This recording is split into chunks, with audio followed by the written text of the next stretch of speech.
2024 Republican candidate Vivek Ramaswamy earned the praise of journalist Ross Coulthart for his enthusiasm and support of UAP transparency. Here's Coulthart in his own words. How refreshing to have a presidential candidate being prepared to speak candidly without embarrassment.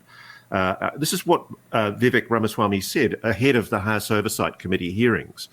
He said, "I'm calling on committee members to publicly ask witnesses the following 7 questions. We can handle the truth," he wrote. Has the US government become aware of actual evidence of ET or otherwise unexplained forms of intelligence? If so, when did this first occur? What are the names and titles of the people with direct first-hand knowledge of and access to the crash retrieval programs? Which facilities, material bases, how's recovered material? What special access programs cover this information, and how is it possible they've evaded oversight for so long? When did these programs begin and who authorized them? What level of security clearance is required to fully access these programs? Which private corporations are involved? Has there been an active US government disinformation program? All really good questions. Ramaswamy reposted the clip, captioning, quote, "This issue has been raised by credible and decorated members of our military and is currently being investigated by Congress. We deserve a government that stops lying to its people and just comes out clean about what we know and what we don't.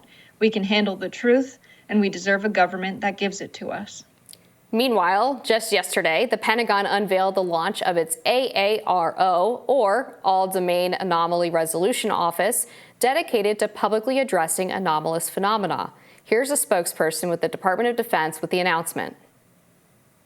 In other news, the department is launching a website on the All-Domain Anomaly Resolution Office to provide the public with information concerning AARO and its efforts to understand and resolve unidentified anomalous phenomena.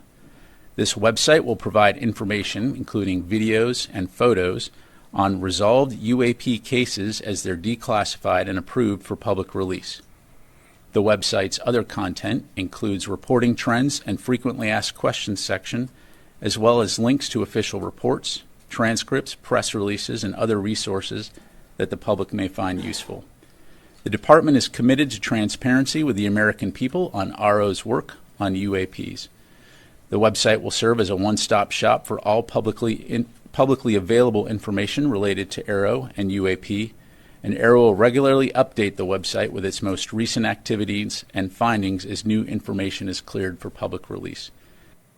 I was admittedly quite annoyed when Chris Christie laughed about the UFO question during that Fox News debate, so I'm glad that Vivek Ramaswamy is calling him out on it. As viewers know, on this program, we've been talking about this issue for quite a long time, and we covered the congressional hearings pretty extensively. We've interviewed multiple experts about this, and it's real. It's not a joke. There's obviously still more evidence that needs to be uncovered. The government needs to be more transparent about all of this. But acting like this is like some imaginary fairy tale is kind of infuriating to the people who have put their careers on the line trying to come forward with what they know, from David Grush to some of the other whistleblowers.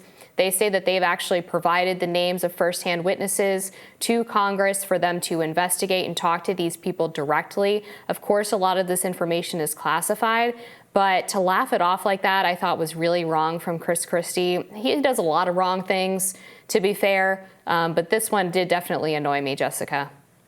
Yeah, I can't believe I'm saying this, but I agree with Vivek Ramaswamy here. It's an issue that's beyond our planet, not a coincidence. No, I've agreed with him about stuff before. He can be a reasonable guy. His take on the consolidation of passive investment with firms like BlackRock, I support that criticism. It's a very agreeable criticism, unless you're an investment banker of some sorts. But the way Christie handled that response just made me frustrated with the moderators, because wouldn't you want to get another perspective from the field at that point? When you have someone laugh off your question, ask, raise your hands. Would you tell the truth to the public? Like they did with so many other questions. I was just like screaming at the screen when they started asking the question about UAPs and UFOs, because it's so relevant right now. And Ramaswamy makes a good point to say that you have decorated members of the military and intelligence community talking about this. Think about how detailed the stories that Schellenberger corroborated among members of the military and intelligence community. To have that amount of people check in with a story and corroborate it is like top tier journalism.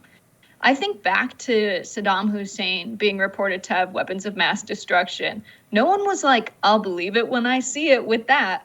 But for some reason, we have so many members of the military and intelligence community over a long period of time corroborating this story, saying, yes, the US government has some craft, has potentially some pilots, but definitely has observed the presence of UFOs and UAPs that are beyond our Earth's technology. That's a big deal. That's not the kind of thing where if you are a reasonable and rational person, you say, I'm waiting for more evidence. You say, I'm waiting for more evidence if you don't want to believe they exist. So Chris Christie laughing it off, making it seem like an unserious issue, I think plays into this unnecessary skepticism that so many people have about the UAP UFO issue.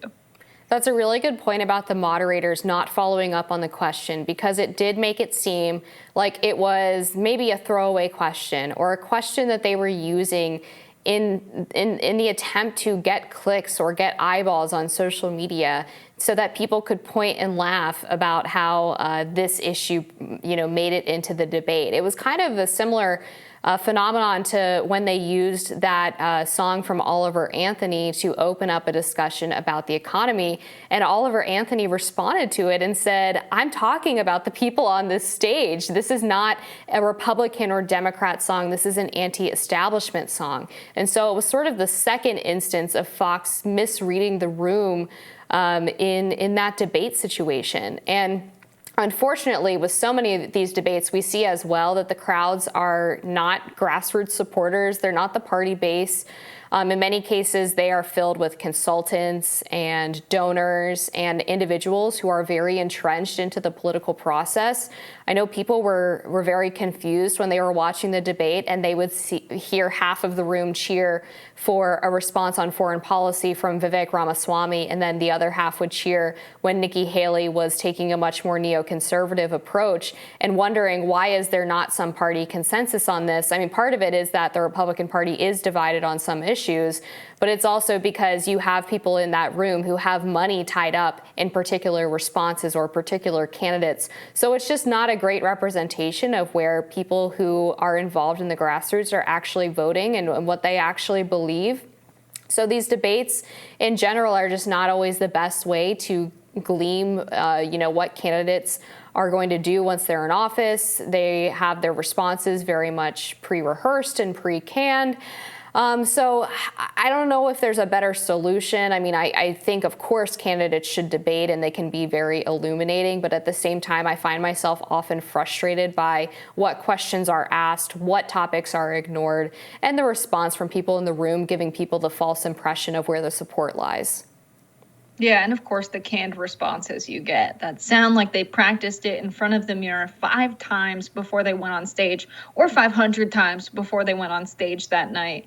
It's just so robotic. And I think Ross Coulter saying the way this candidate asked these questions about the UAPs without sounding embarrassed tells us a lot, because the general public, very interested in the alien UAP UFO questioning, very interested in all of that. So where would the embarrassment come from? Being judged by other people running for public office, being judged by the political class, that's not who you have to be accountable to.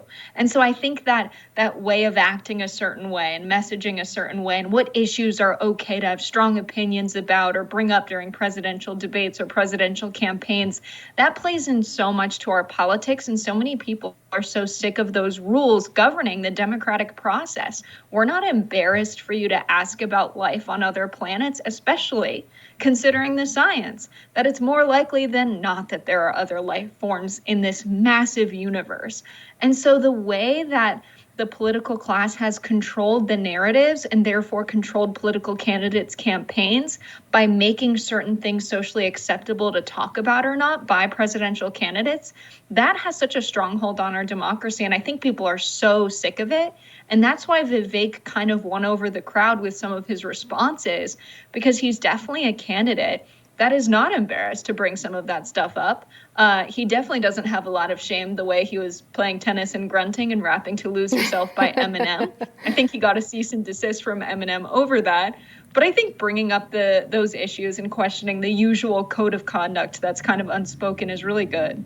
Yeah, I mean, we heard the other candidates on that stage trying to embarrass him for his lack of political experience or his lack of foreign policy experience, which he sort of laughed and brushed off by saying, I'm actually glad I don't have the so-called experience that you do because you're the ones who got us into this current mess that we're in. And if you rewind back to 2015 in some of the early Republican primary debates then, there was one moment where Donald Trump was going after Jeb Bush as basically being bought and paid for and being a creation of the political consultant class, and the crowd boos. And he responds by saying, you're paid to boo me. You are the consultants. You are the donors. This is why you're here. Of course you don't like me. And so that was really the moment where I think the veil was kind of lifted on who actually gets to sit in on those debates and how our candidates are chosen. And so to hear Vivek kind of mirror that in this previous debate was pretty fascinating. I wonder if he didn't go back and watch those early Trump performances. More Rising after this.